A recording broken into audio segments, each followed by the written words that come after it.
अजित पवार अपघात प्रकरणी महाराष्ट्र राज्य शासनाने चौकशीचे आदेश दिले आहेत। SIT चौकशी पण होत आहे। असं सर्व असताना आपण आपल्याला हा अपघात नसून घातपात आहे असं का वाटतं? हे बघा, महाराष्ट्राचा एक जबाबदार नेता या विमान दुर्घटनेमध्ये सुनियोजित त्यांचा घातपात केलेला आहे। हे जरी आज महाराष्ट्राच्या मुख्यमंत्र्यांनी CIT आणि विविध एजन्सीला चौकशी करण्याचे आदेश दिले असतील, परंतु पाहिजे त्या प्रमाणात सकारात्मक चौकशी एकदम म्हणजे महाराष्ट्रामध्ये चालू नाही आहे। आज 3 महिना चालू आहे, दादाच्या अपघाताची पासून चौकशी नाही। आज मी संघटनेच्या मार्गदर्शक तत्वानुसार 1.5 महिना झाले त्याचा पाठपुरावा करतो की अजित पवार यांच्या मृत्यूचं सत्य जर महाराष्ट्राच्या जनतेच्या समोर आणायचं असेल तर प्रफुल्ल पटेल, सुनील तटकरे आणि नरेश अरोरा यांची ब्रेन मॅपिंग नार्को टेस्ट केली पाहिजेत। त्यावेळेस त्यांच्या बैठकीमध्ये काय झालं तरच महाराष्ट्राच्या जनतेला याचं गूढ सत्य कळेल। या प्रकरणाची रोहित पवार सुरुवातीपासून चौकशीचा पाठपुरावा करतायत, मग आपल्याला याचा पाठपुरावा करावा असं का वाटतं? हे बघा, रोहित पवार हे अजित पवारच्या फॅमिलीचे सदस्य आहेत, त्यांच्यासोबत त्यांच्या रक्ताचे नाते आहेत, त्यांच्या रक्ताच्या नात्यासाठी ते लढत असतील। यापूर्वी अमोल मिटकरी बी सुद्धा आंदोलनात्मक भूमिका घेऊन त्यांनी इशारे वगैरे दिले होते, ते स्वतःचं राजकारण करण्यासाठी भाडत होती।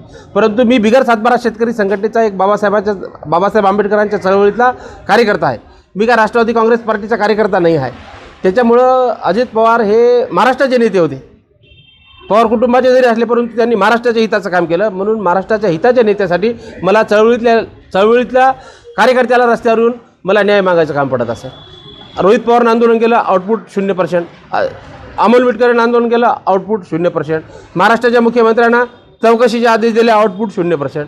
म्हणून आंदोलनात्मक भूमिका घेऊन आम्ही दूध का दूध पाणी का पाणी करणार आहे आंदोलनाच्या माध्यमातून। यासाठी नेमकं आंदोलन काय करणार आहात? मी आझाद मैदान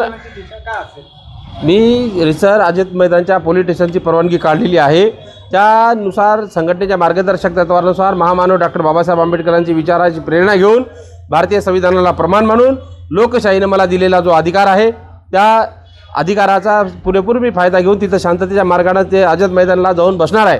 आणि जी काही आंदोलनात्मक भूमिका असते त्या पद्धतीनं ती संविधानात्मक मार्गाने पार पाडणार आहे। आंदोलनातून काही सकारात्मक बाबी पुढे येतील असं तुम्हाला वाटतं का? नाही, ते आलंच पाहिजेत। म्हणून तर आंदोलनाचं नाव दूध का दूध पाणी पाणी का पाणी आहे। ते केल्याशिवाय आम्ही बी मागं हटणार नाही आहोत।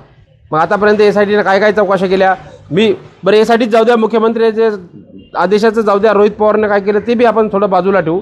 परंतु मी माझ्याकडे लेखी स्वरूपात मागणी केल्याचे पुरावे आहेत, CBIला दाखल केल्याचे दाखले आहेत, त्याच्यानंतर सुनित्रा वहिनीकडे दाखल केल्याचे माझ्याकडे पुरावे आहेत, 3 स्मरणपत्र दिल्याचे पुरावे आहेत। त्याच्यावर काय कारवाई झाली हे तरी मला कळायला पाहिजे आंदोलनाच्या माध्यमातून। पाठपुरावा आपण कधीपासून करताय?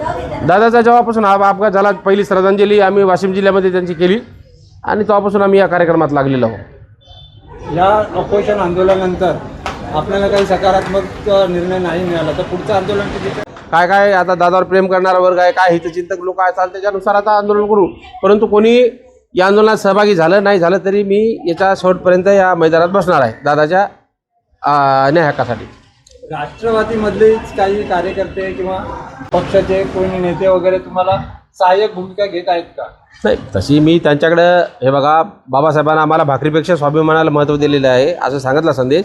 त्याच्यामुळं या आंदोलनासाठी मी कोणत्याच राष्ट्रवादीच्या पुढाऱ्याकडे गेलेलो नाही आहे। आंदोलनाला मदत करा की असं करा का तसं करा म्हणून कोणाला मदत केली नाही। आता त्याच्यात स्वाभिमान जर असेल, दादाबद्दल जर सुनित्रा वहिनीला कळकळ असेल, त्यांच्या मुलाला पार्थ पवारला कळकळ असेल, रोहित पवारला कळकळ असेल, आपल्या अमोल मिटकरीला कळकळ असेल आणि राष्ट्रवादीचे जेवढे बी लोक आहेत त्यांना कळकळ असेल तर उद्या आंदोलनात येतील ना आम्हाला भेटीसाठी। जर त्यांना कळकळ नसेल तर मग त्यांचं बोलाची बात आणि बोलाचीच कडी आहे। महाराष्ट्राच्या जनतेला बेवकूफ बनवण्याचं काम आहे असा आमचा जाहीर आरोप आहे। या आंदोलनातून आपण अजित पवारांच्या समर्थकांना काय संदेश द्या? अजितदादाच्या समर्थकांना आम्ही हा संदेश देणार आहोत की अजितदादासारखा निर्भीड मानून या देशामधून या लोकांनी संपवलेला आहे। त्यामुळं दूध का दूध पाणी का पाणी झालं पाहिजे। अजितदादाच्या मारेकरीला, अजितदादाचा कट करणाऱ्या लोकांना आपल्याला त्यांना त्यांची जागा दाखवून द्यायची। त्याच्यामुळं जास्तीत जास्त लोकांनी या लढ्यामध्ये सहभागी झालं पाहिजे।